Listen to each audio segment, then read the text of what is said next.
ಒಂದೇನು ಅಂತ ಹೇಳಿದ್ರೆ, ನಾನು ಮಿಡ್ಲ್ ಸ್ಕೂಲಲ್ಲಿ ಇದ್ದಾಗ ಅವಾಗೆಲ್ಲ ಈಗಲಿದೆಯೋ ಇಲ್ಲ ಗೊತ್ತಿಲ್ಲ, ಗ್ರಾಮರ್ ಅಂತ ಇದ್ದರೆ ಅದು ರೆನ್ ಆ್ಯಂಡ್ ಮಾರ್ಟಿನ್ ಗ್ರಾಮರೇ. That's a famous grammar which ಅವತ್ತೊಂದು ದಿವಸಕ್ಕೆ ಅದ್ರ ಬೆಲೆ ₹3.5.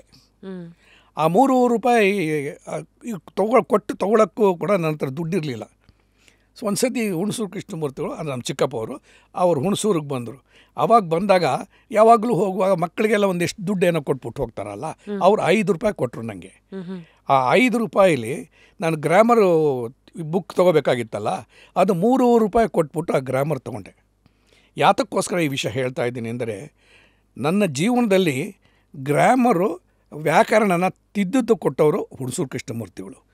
ಮುಂದೆ ನನಗೆ ಅವರು ಎಲ್ಲದಕ್ಕೂ ಗುರುಗಳಾಗ್ತಾರೆ. ಆದ್ದರಿಂದ ನನ್ನ ಜೀವನದ ವ್ಯಾಕರಣ ತಿದ್ದಿ ಮಾಡಿ ಎಲ್ಲ ಕೊಟ್ಟಿದ್ದೇನೆ ಹುಣಸೂರು ಕೃಷ್ಣಮೂರ್ತಿಗಳು. ಈ ಪಾಡ್ಕ್ಯಾಸ್ಟ್ ಅವರಿಗೆ ತಲುಪಬೇಕು. ಇವತ್ತು ಅವ್ರು ನಮ್ಮ ಜೊತೆಗಿಲ್ಲ, ಆದರೆ ಅವರನ್ನು ಜೀವಂತವಾಗಿಡೋಕ್ಕೆ ತಮ್ಮ ಅನುಭವಗಳಿದೆ.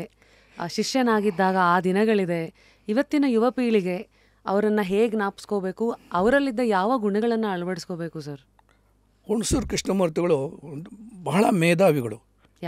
ಯಾಕೆ ಅಂತ ಹೇಳಿದ್ರೆ, ಅವರು ತೆಲುಗು ಮಾತಾಡೋರು, ತಮಿಳು ಮಾತಾಡೋರು, ಕನ್ನಡ ಬರೋದು, ಮರಾಠಿ ಬರೋದು, ಸಂಸ್ಕೃತ ಬರೋದು, ಇಂಗ್ಲೀಷ್ ಬರೋದು, ಹಲವು ಲ್ಯಾಂಗ್ವೇಜ್ ಬರೋದು. ಈಗ ಚತುರ್ಭಾಷೆ ಪಂಚತಾಸೆ ಇವೆಲ್ಲ ಹೇಳ್ತಾರಲ್ಲ, ಆ ಥರದ್ದು ಮಲ್ಟಿ ಲ್ಯಾಂಗ್ವೇಜ್ ಗೊತ್ತಿದ್ದವರು ಅವರು ಏನು ಮಾಡೋರು ಅಂತ ಹೇಳಿದ್ರೆ, ಈಗ ಪೇಪರ್ ಏನಾದ್ರು ಕೊಟ್ಟರೆ ತಂತಟ್ಟು ಅವರು ಹಿಂದೂನೇ ಓದ್ತಾ ಇದ್ದಿದ್ದು. ದಿ ಹಿಂದೂಯಿಂದ ಹಿಡಿದು ದಿ ಪ್ರಿಂಟೆಡ್ ಆ್ಯಂಡ್ ಪಬ್ಲಿಷ್ಡ್ವರೆಗೂ ಪ್ರತಿ ದಿವಸ ಓದೋರು. ನಾವು ಕೇಳವೆ, ಈ ಪ್ರತಿ ದಿವಸನೂ ಆ ಪ್ರಿಂಟೆಡ್ ಆ್ಯಂಡ್ ಪಬ್ಲಿಷ್ ಯಾಕೆ ಓದ್ತೀರಾ ಅಂತ.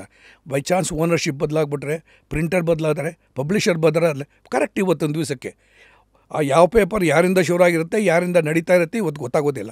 ಸೊ ಆ ಥರ ನನಗೆ ಅದು ವ್ಯಾಕರಣಕ್ಕೋಸ್ಕರ ಅವ್ರು ಕೊಟ್ಟಿದ್ದ ₹5 ಕೊನೆಗೆ ಜೀವನದಲ್ಲಿ ಏನಾಯಿತು ಅಂದರೆ, ಅವರು ದೊಡ್ಡ ಸಾಹಿತಿಗಳು ಅಂತ ಹೇಳಿದೆ. ಅವರು ಸಾಹಿತಿ ಒಂದು, ಆಮೇಲೆ ದೊಡ್ಡ ಕಲಾವಿದರು, ನಾಟಕಕಾರರು, ಆಮೇಲೆ ಸಂಗೀತ ಗೊತ್ತಿದ್ದವರು.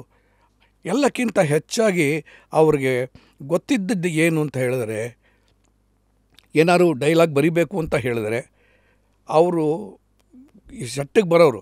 ಸೆಟ್ಟಿಗೆ ಬಂದರೆ ಡೈಲಾಗ್ ಪೇಪರ್ ಎಲ್ಲ ನಾವು ನಾನು ಅವಾಗ ಅಸೋಸಿಯೇಟ್ ಆಗಿಬಿಟ್ಟಿದ್ದೆ. ಡೈಲಾಗ್ ಪೇಪರ್ ಕೇಳಿದ್ರೆ ಅವರು ಡೈಲಾಗ್ಗೆ ಫೈಲ್ ಕೊಡೋರು.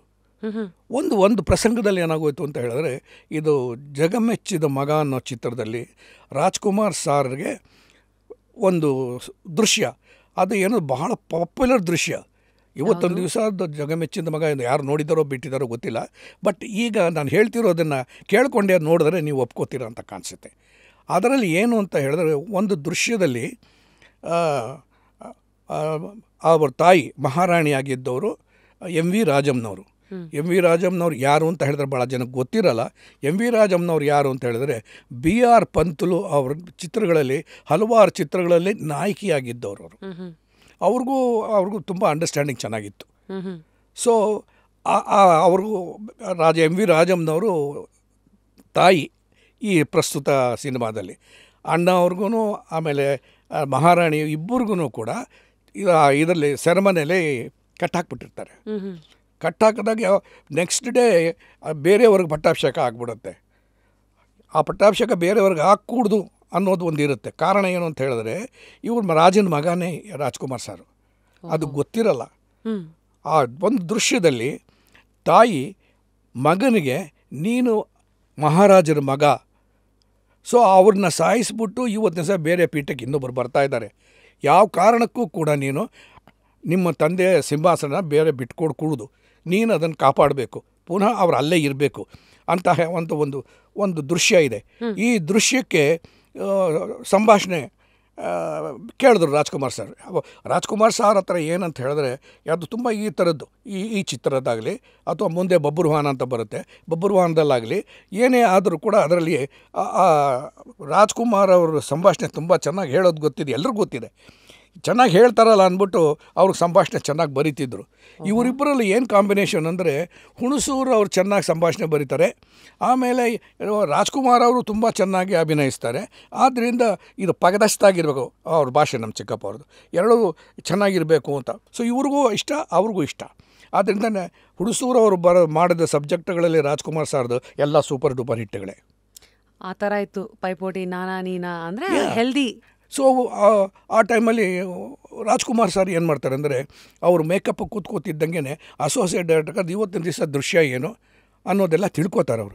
ಸುಮ್ಮನೆ ಬಂದುಬಿಟ್ಟಿದ್ದಾನೆ ಮೇಕಪ್ ಮಾಡ್ಕೊಂಡು ಡ್ರೆಸ್ ಹಾಕೊಂಬಂದ್ಬಿಟ್ಟು ಅಲ್ಲಿ ಕಾಪಿ ಇಟ್ಟು ನಿಂತ್ಕೊಂಡು ಇವ್ರ ಜೊತೆ ಅವ್ರ ಜೊತೆ ಮಾತಾಡ್ತಾ ನಾವುಗಳು ಕರೆದು ಸರ್ ಶೂಟಿಂಗ್ ರೆಡಿ ಅಂತ ಕರೆದ್ರೆ ಬರ್ತಾರಲ್ಲ ಕಲಾವಿದರು, ಆ ಥರದ್ದಲ್ಲ ಅವರು. ಅವ್ರು ಅಲ್ಲಿ ಕೂತ್ಕೊಂಡು ಮೇಕಪ್ ಮಾಡ್ಕೋತಿದ್ದಂಗೆ ನಾವುಗಳು ಹೋಗಿ ಅವ್ರಿಗೆ ಡೈಲಾಗ್ಸ್ ಓದ್ತಾಯಿದ್ದು. ಆ ಡೈಲಾಗ್ಸ್ ಓದ್ತದ್ದು ಯಾವ ದೃಶ್ಯದ್ದು ಆ ಡೈಲಾಗ್ಸ್ ಓದಿ ಆಮೇಲೆ ಅವರು ತುಂಬ ಶಿಸ್ತಿನ ಮನುಷ್ಯ ಅವರು. ಮೇಕಪ್ ಆಗಲಿ ಆ ಮೇಕಪ್ ಕೂಡ ಸುಮ್ಮನೆ ಕೂತ್ಕೊಂಡ್ಬಿಡಲ್ಲ. ದೇವ್ರ ಸ್ತೋತ್ರ ಹೇಳ್ತಾ ಇದ್ದಾಗ ಅವ್ರು ಮೇಕಪ್ ಏನಿದ್ದಾನೆ ಅವ್ರಿಗೆ ಕುಂಕುಮ ಇಡ್ತಾರೆ. ಆಮೇಲೆ ಮೇಕಪ್ ಶುರು ಆಗುತ್ತೆ. ಆ ಟೈಮಲ್ಲಿ ನಾವು ಹೋಗಿ ಸಂಭಾಷಣೆ ಓದಬೇಕು. 1 ಸತಿ 2 ಸತಿ 3 ಸತಿ ಓದಿಸ್ತಾರೆ. ಆಮೇಲೆ ಸೆಟ್ಟಿಗೆ ಬಂದಾಗ ಪರ್ಟಿಕ್ಯುಲರ್ ಒಂದು ಸತಿ ಆರ್ಡಿನರಿಯಾಗಿ ತೆಗಿತಾರೆ, ಕೆಲವರು ಮೊದಲಿಂದ ತೆಗಿತಾರೆ, ಕೆಲವರು ಮಧ್ಯದಿಂದ ತೆಗಿತಾರೆ. ಅದು ಅವರವರು ಡೈರೆಕ್ಟರ್ ಇದು. ನಾನು ಹಾಗಲ್ಲ, ಯಾರು ಕಲಾವಿದರು ಇರ್ತಾರೋ ಅವ್ರ ಪಾತ್ರದ ಮಾತ್ರ ತೆಗಿತೀನಿ ಅದು ಆ ದೃಶ್ಯದಲ್ಲಿ. ಆ ದೃಶ್ಯದಲ್ಲಿ ಅದು ಯಾವಾಗ ಬೇಕಾದ್ರೂ ಬರ್ಬೋದು, ಕೊನೆಯಲ್ಲಿ ಬರ್ಬೋದು, ಮಧ್ಯದಲ್ಲಿ ಬರ್ಬೋದು, ಇದರಲ್ಲಿ ಬರ್ಬೋದು, ಅದರಲ್ಲಿ ಬರ್ಬೋದು. ಸೊ ಆ ಥರದಲ್ಲಿ ಯಾಕೆಂದರೆ ಅಂಬರೀಷ್ ಒಂದು ಚಿತ್ರ ಮಾಡಿದಾಗ ಅವ್ರು ಯಾವಾಗ ಬರ್ತಾರೆ ಅಂತ ಯಾರಿಗೂ ಗೊತ್ತಿರಲ್ಲ. ಸೊ ಈ ಮಿಕ್ಕಿದ ಕಲಾವಿದರುಗಳನ್ನೆಲ್ಲ ನಾನು ಇಟ್ಕೊಂಡಿದ್ದೇನೆ. ಪರ್ಟಿಕ್ಯುಲರ್ ದೃಶ್ಯಗಳೆಲ್ಲ ಅವ್ರು ಯಾವಾಗ ಬರ್ತಾರೆ, ಸೀನಲ್ಲಿ ಯಾವಾಗ ಎಂಟ್ರಿ ಇದೆ ಅದ್ರ ಬಗ್ಗೆ ನಾನು ಮೊದಲೇ ಕಲ್ಪನೆ ಮಾಡ್ಕೊಂಬಿಟ್ಟು ಅವರು ಬರೋವರೆಗೂ ಏನೇನಿದೆಯೋ ಬೇರೆ ಕಲಾವಿದರದೆಲ್ಲ ತೆಗೆದುಬಿಡ್ತಿದ್ದೆ. ಒಂದು ರೀತಿ ಅವ್ರ ಪೋರ್ಷನ್ ಆಗೋಯ್ತು ಆ ದೃಶ್ಯದಲ್ಲಿ ಅಂದರೆ ಇನ್ನೊಂದು ದೃಶ್ಯದಲ್ಲಿ ಇದೇ ಕಲಾವಿದರ ಕಾಂಬಿನೇಷನ್ನು ಡ್ರೆಸ್ ಚೇಂಜ್ ಮಾಡಿಬಿಟ್ಟು ತೆಗಿತಾಯಿದ್ದೆ. ಅವರು ಗೊತ್ತು ಅವ್ರಿಗೆ ನಾನು ಟೈಮ್ ವೇಸ್ಟ್ ಮಾಡಲ್ಲ, ಅವ್ರು ಬರೋವರೆಗೂ ನಾನು ಕಾಯಲ್ಲ ಅನ್ನೋದು ಅಂಬರೀಷಿಗೆ ತುಂಬ ಚೆನ್ನಾಗಿ ಗೊತ್ತು. ಅವರು ಬರುವಾಗಲೇ ಗಲಾಟೆ ಮಾಡ್ಕೊಂಬರ್ತಾರೆ.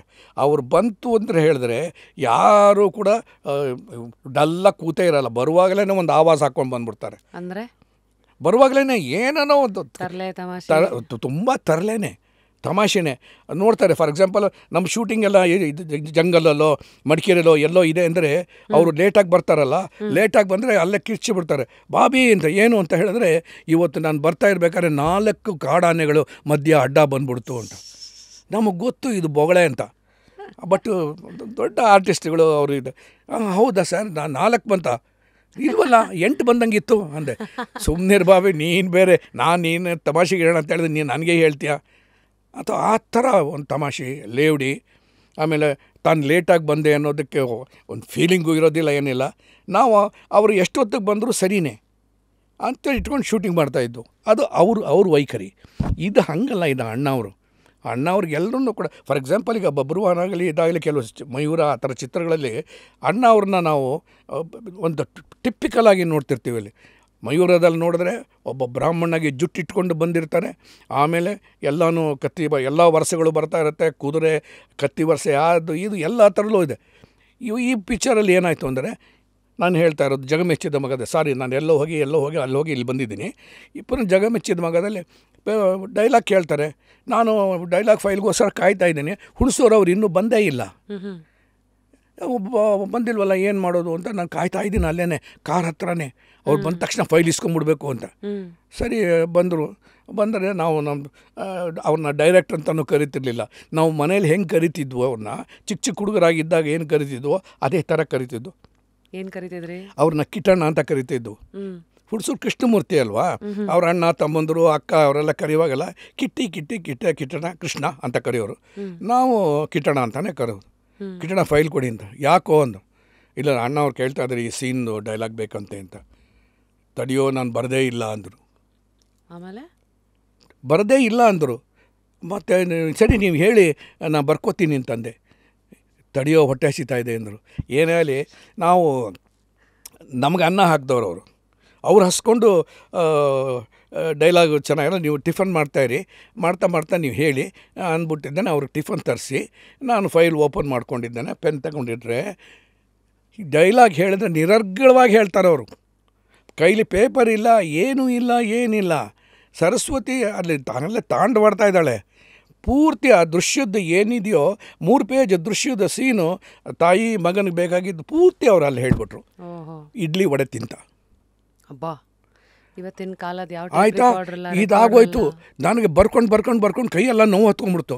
ನಾವು ಶಾರ್ಟ್ ಹ್ಯಾಂಡ್ ಇಲ್ಲ ಏನಿಲ್ಲ, ಆಮೇಲೆ ಬಾಲ್ ಪೆನ್ ಅಲ್ಲ ಏನಿಲ್ಲ, ಇಂಕಿನ ಪೆನ್ನು. ಅದೇ ನಾವು ಬೀಚ್ಗೆ ಬರ್ದು ಕೊನೆಗೆ ಅವ್ರು ಹೇಳ್ತಾರೆ, ಎಲ್ಲ ಆಯ್ತಲ್ಲ ಬರೆದೆ ಅಷ್ಟೇ ಕಣ ಅಂದರು. ಸರಿ ಒಂದು ಸತಿ ಓದ್ಬಿಡು ಅಂತಾರೆ. ಅವರು ಅದು ಅಷ್ಟು ಫಾಸ್ಟಾಗಿ ಹೇಳಿದ್ದನ್ನು ನಾನು ಶಾರ್ಟ್ ಹ್ಯಾಂಡಲ್ಲಿ ಬರ್ದಂಗಿದೆ. ಬಂದರು ಹೋದರು, ಬಮ್ 0 ಹೋದರು, ಆಮೇಲೆ ಈ ಡೈಲಾಗ್ ಏನೇನಿತ್ತು ಆ ಥರದ್ದು ಶಾರ್ಟು ವರ್ಡ್ಸ್ಗಳು ಹಾಕ್ಕೊಂಡಿದ್ದಾನೆ. ಅವ್ರು ಹೇಳಿದೆ, ಸರಿ ಕಣ ಇದಂತ ಹೇಳ್ಬಿಡಪ್ಪ ಇದೇ ದೃಶ್ಯ ಅಂದರು. ಸೊ ಇದನ್ನು ತೊಗೊಂಡು ನಾನು ಹೆಂಗೆ ಹೋಗೋಕ್ಕಾಗತ್ತೆ ರಾಜ್ಕುಮಾರ್ ಎದುರುಗಡೆ? ಅವ್ರು ಟೇಬಲ್ ಮೇಲೆ ಮೇಕಪ್ ಟೇಬಲ್ ಕೂತಿರ್ತಾರೆ, ನಾವು ಎದುರುಗಡೆ ಅಲ್ಲಿ ಇಟ್ಕೊಂಡಿದ್ದನ್ನು ಓದ್ತಾ ಇರ್ತೀವಿ. ಅದು ನೋಡಿದ್ರೆ ಏನು ನಾನು ಕೋಳಿ ಗೀಸಿದಂಗೆ ಇರುತ್ತೆ. ಆಮೇಲೆ ಪುನಃ ಕೂತ್ಕೊಂಡು ಒಂದು 2 ನಿಮಿಷ 5 ನಿಮಿಷದಲ್ಲಿ ಎಲ್ಲ ನೀಟಾಗಿ ಬರ್ಕೊಂಡು ಅಲ್ಲಿ ಹೋಗಿ ಹೇಳಿದೆ ಅವ್ರಿಗೆ. ಸೊ ಈ ಥರ ಫಾಸ್ಟಾಗಿ ಹುಣಸೂರು ಕೃಷ್ಣಮೂರ್ತಿಗಳು.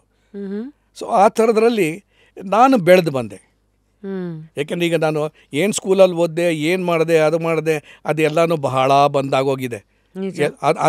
ಅದ್ರ ಬದಲು ಈ ಥರದ್ದು ಒಂದು ನಮ್ಮ ಸಿನಿಮಾ ಜೀವನದಲ್ಲಿ ಹೇಗೆ ನಂದು ಆಗು ಹೋಗುಗಳು ಬಂತು, ಆಮೇಲೆ ಏನೇನು ನೀವೇನು ಕೇಳ್ತೀರ ಅದನ್ನು ನಾವು ಹೇಳೋದು. ಸೊ ಈ ಥರ ಆಯಿತು.